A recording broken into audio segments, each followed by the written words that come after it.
మొదలవుతాయి.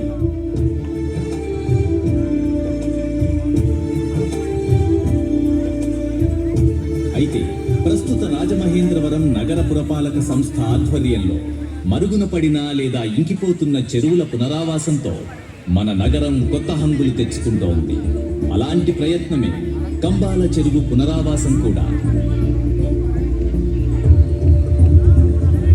కంబాల చెరువును ప్రకాశం జిల్లా కంభం పట్టణానికి చెందిన శ్రీ కంభం నరసింహారావు గారు నిర్మించి గోదావరి నది ఒడ్డున కంభం వారి సత్రాన్ని నిర్మించారు. మన నగర పురపాలక సంస్థ ఆంధ్రప్రదేశ్ ప్రభుత్వ ప్రోత్సాహంతో రాజమండ్రి ప్రజల ఆహ్లాదం కోసం ఉద్యానవనం కూడా నిర్మించింది. ఈ ఉద్యానవనం ఇక్కడి పరిసరాలతో రాజమండ్రి ప్రజలకు కంబాల చెరువు పార్క్ మరొక ప్రతిష్టాత్మక చిహ్నంగా మారింది.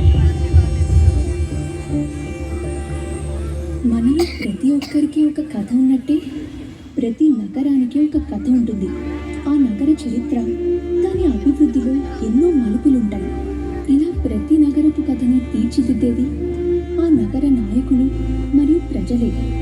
కంబాల చెరువుని మెరుగుపరుచుకున్నట్టే రాజమహేంద్రవరాన్ని తీర్చిదిద్దుకుంటే ఆంధ్ర ప్రజలే కాక దేశ ప్రజలు కూడా మెచ్చే నగరంగా రాజమహేంద్రవరం మారుతుంది. అలా జరగాలని నా కోరిక. అందరికీ శుభం జరుగుతాయి.